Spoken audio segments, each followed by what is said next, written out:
everyone, it's Kim and welcome back to Read It and Eat.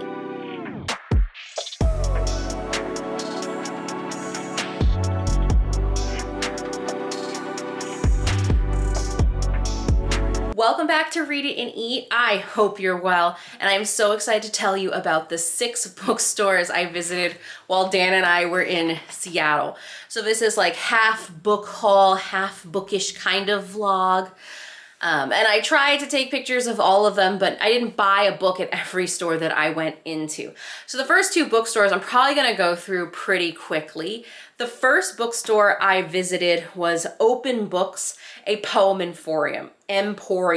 So first I have to say that where I stayed in Seattle on Cherry Street, we actually stayed in a room within an art gallery, which was pretty cool. And Open Books, the poem emporium, literally when we walked out our front door and looked to the right, it was pretty much connected to our building on the same block. So it was really cool, and it was the first place we popped into.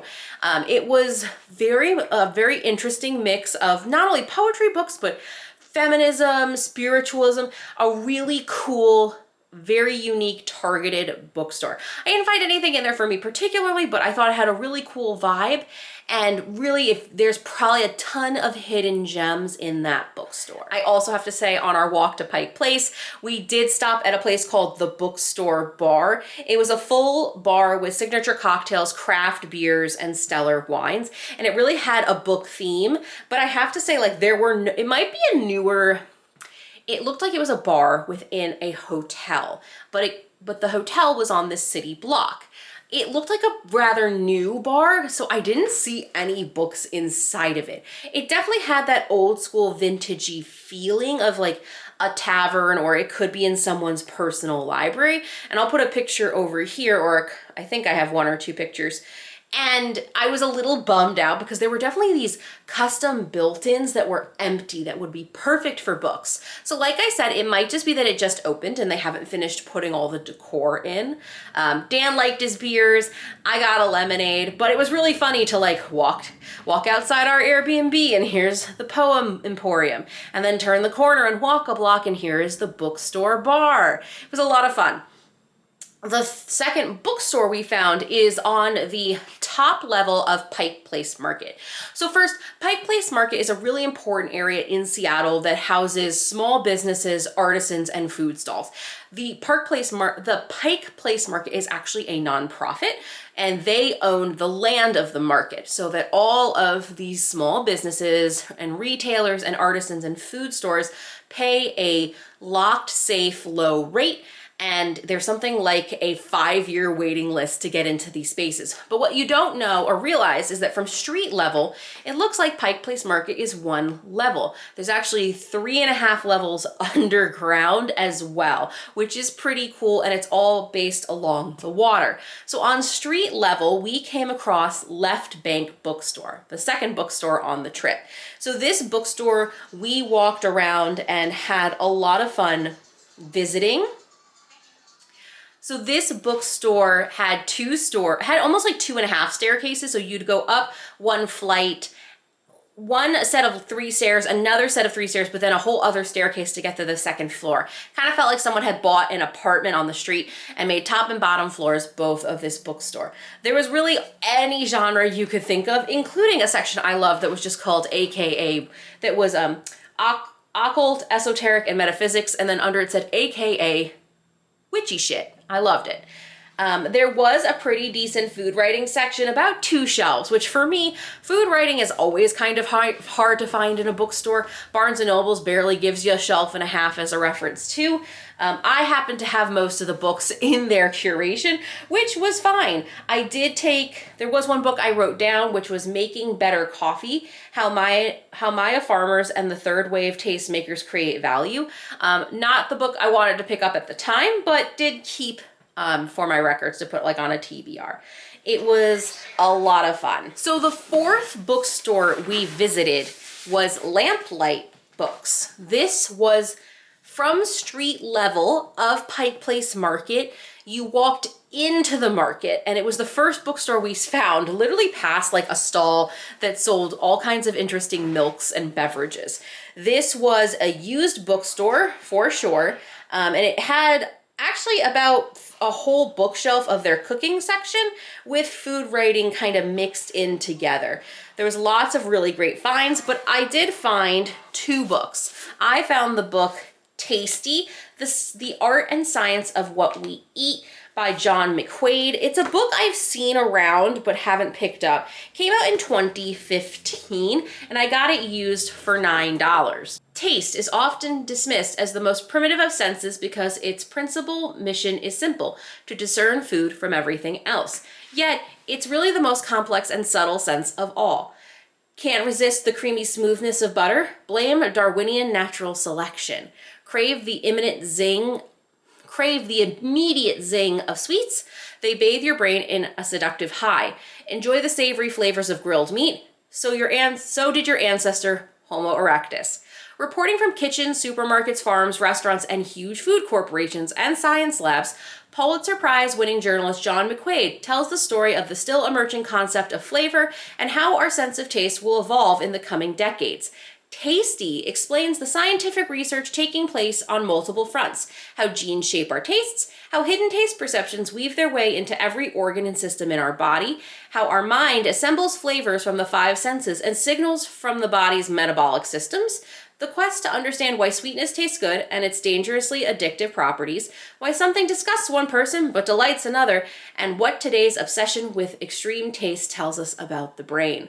Brilliantly synthesizing science, ancient myth, philosophy, and literature, Tasty offers a delicious smorgasbord of where taste originated and where it's going and why it changes by the day.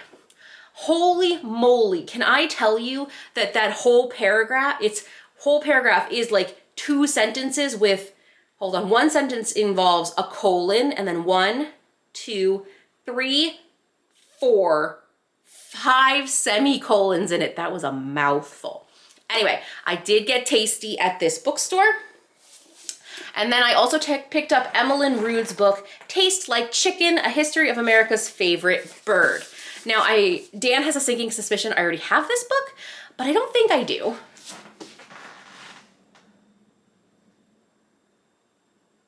I don't see it anywhere on my shelves. I know my back is to you. I'm sorry. But like I'm looking at all my red covers and I don't see it. I see hot chicken. So I have a book over there called Hot Chicken, which is about hot fried chicken. But I don't actually have this one, which is pretty exciting. I always get nervous, you know?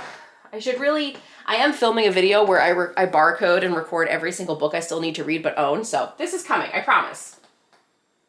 Yeah, but as of right now, I can confidently say, I don't own this book. Haha, Dan. Haha. I also got this one used, and it is a hardcover book. I got it used for $14 when full price would have been $28, which is pretty awesome. So the final bookstore we saw on Friday when we were in Seattle was BLMF, a secondhand books and literary saloon. And the little sign said, quality books bought and sold here. And this was the kind of bookstore that reminds me of Read or Die, the anime with The Paper. The lead character's name, her codename is The Paper. And there's just piles of books up and down everywhere. So it was a little hard to discern genres. I did find some food writing books and picked up one book there, The Unprejudiced Palate, Classic Thoughts on Life and the Good Life by Angelo Pellegrini with introduction by Mario Batali. So this is, also Ruth Reichel was the series editor for this, for Modern Library Food. So this is definitely an older book, but it's been republished many times. First issued in 1948, when soulless minute steaks and quick casseroles were becoming the norm, The Unprejudiced Palate inspired a seismic culinary shift in how America eats. Written by a food-loving immigrant from Tuscany, this memoir cum cookbook articulates the Italian-American version of the good life. A backyard garden, a well-cooked meal shared with family and friends, and a passion for ingredients and souls that nourish the body and a passion for ingredients and cooking that nourish the body and soul. So I love finding older books. Oh, I did get a bookmark from the bookstore too. it's a dragon. I don't get it, but it was really cute. But I am excited to find a book that is, I find that if this book is from 1948, right? If it's still being republished, and this is the republished cover from 2005, there has to be a gem inside, and I'm very, very excited. So on Saturday, we visited the Seattle Art Museum, and then in the evening took a cocktail mocktail making class called the Mad Science Lab, where all of these bitters and herbs were available to us. I was able to make mocktails, Dan was able to make cocktails. He actually got to smoke his own gin. It was or maybe it was whiskey. It was a lot of fun.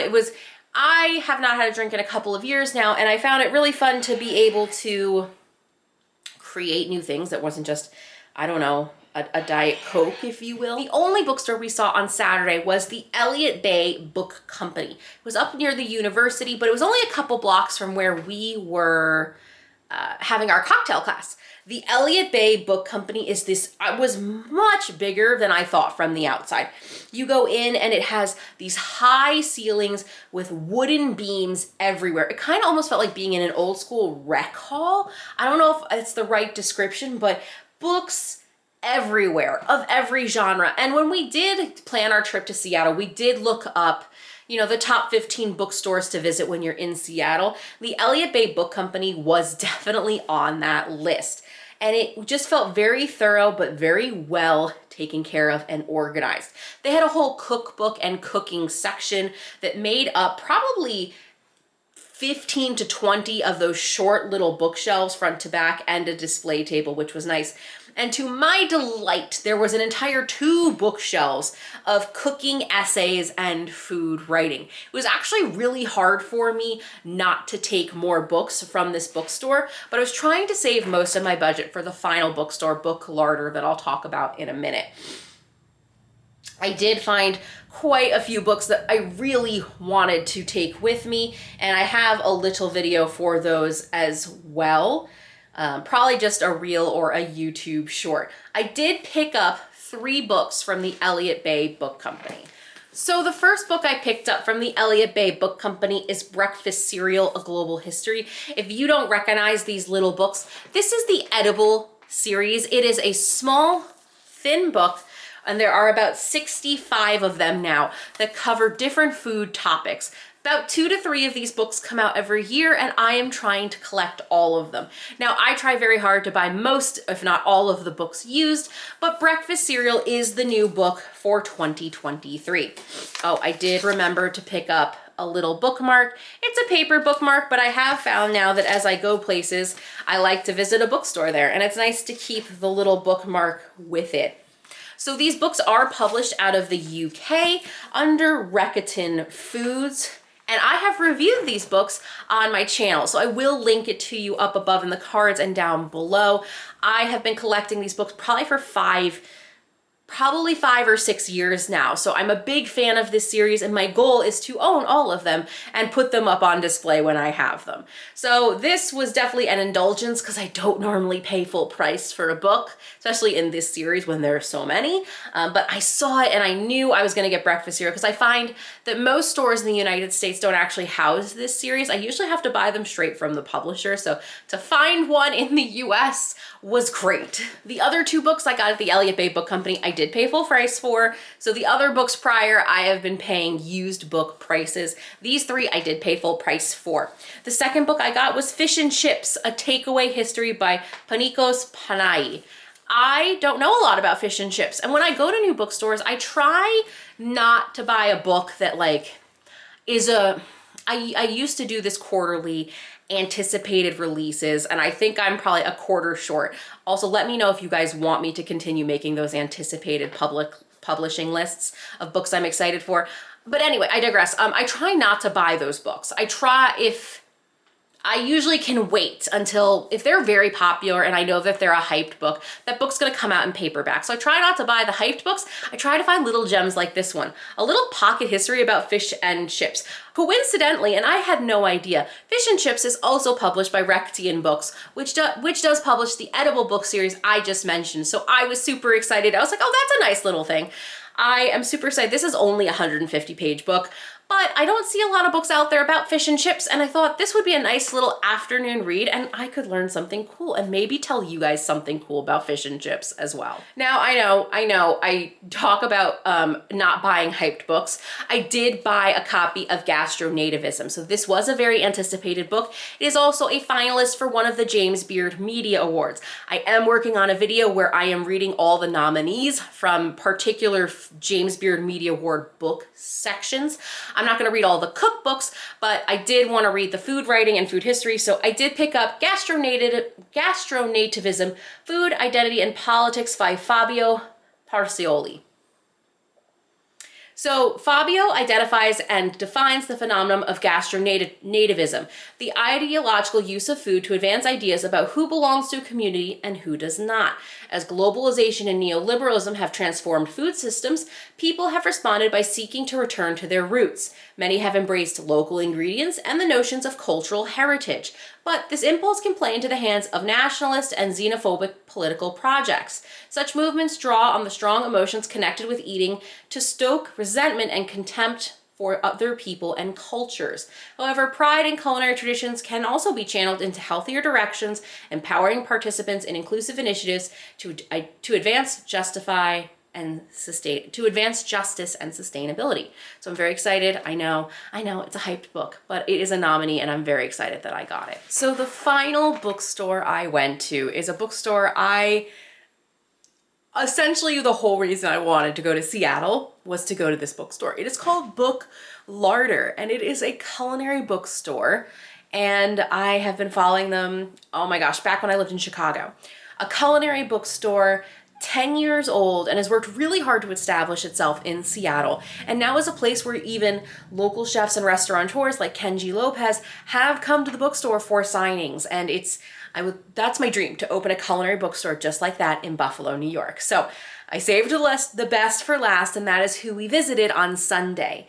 And it is a beautiful space. You have big, beautiful windows, and you walk in and it's just big, open, light, and airy. And towards the back of the bookstore is actually a working kitchen. So you have an induction burner, 4-top oven, full refrigerator, sinks, and the works. And it is a space kind of like working on your island in like your family kitchen with little arms that can fold out for additional seating. And they do cooking demonstrations, and authors come in for signings and book talks. And it was heaven on earth. Now, predominantly 80% of the bookstore is going to be more of traditional cookbooks, but there was a whole section for food writing and food essays, food history, and food critiques. And it was just I shed a tear. It was just pure heaven. Heaven is a bookstore, but the best heaven on earth is going to a culinary bookstore for me. So I did buy 5 books. I set a limit for myself. It was 5 books. I also got a tote bag. And what I loved about Larder too was that they were willing and did ship my books back to Buffalo, New York for me for in-house. I did pay for the shipping a little bit, but that was totally fine because I wasn't gonna fit 10 books in my suitcase. I bought 5 from their store. So let me show you the books I got. So the first book I got is Raw Dog, The Naked Truth About Hot Dogs by Jamie Loftus. This is a brand new 2023 release. It is all about hot dogs, and Jenny is a comedian that my husband has followed online for a couple of years. So it's an interesting book that we're going to be able to read together. The second book I got is Red Sauce, Brown Sauce, A British Breakfast Odyssey. I have read Felicity Cloak's other book, One More Croissant for the Road. I will link that review. I think I did an individual review. Her book just came out in the UK and in Europe, but has not made it to the United States. And I was really excited to see Larder brought the book in, so had to grab it. We all have an opinion on the merits of brown sauce versus ketchup on your morning bacon sarnie, interesting word. Determined to get to the bottom of our obsession, the nation's favorite taster-in-chief, Felicity Cloak, sets off on a cycle trip of condimental proportions across the UK to investigate and celebrate the legendary Great British Breakfast. The next book is Cabbage and Kimchi, A Practical Guide to the World of Fermented Foods. Bought this predominantly on the cover because it's so cute. I only have 3 minutes left on this memory card, so I'm moving through these a little bit quickly, but it's all about fermentation. The next book, The Migrant Chef, The Life and Times of Lalo Garcia by Laura Tillman. This is about a wandering chef He's internationally renowned Mexican chef known as Lalo, who has just had a scrappy childhood in the mountains, and it's about his journeys and his career. This one is about the front of the house. Unreasonable, the remarkable power of giving people more than they suspect, and it is all about hospitality. I don't know too much more about it, but after reading about that New York City restaurateur and New York City front of house book last month, I really am interested in the hospitality space and really wanted to keep reading more about it. So those are the 5 books. I know I went through them super quickly, I know, but the memory card is almost full and I can't find my other memory card. But these are the 5 books.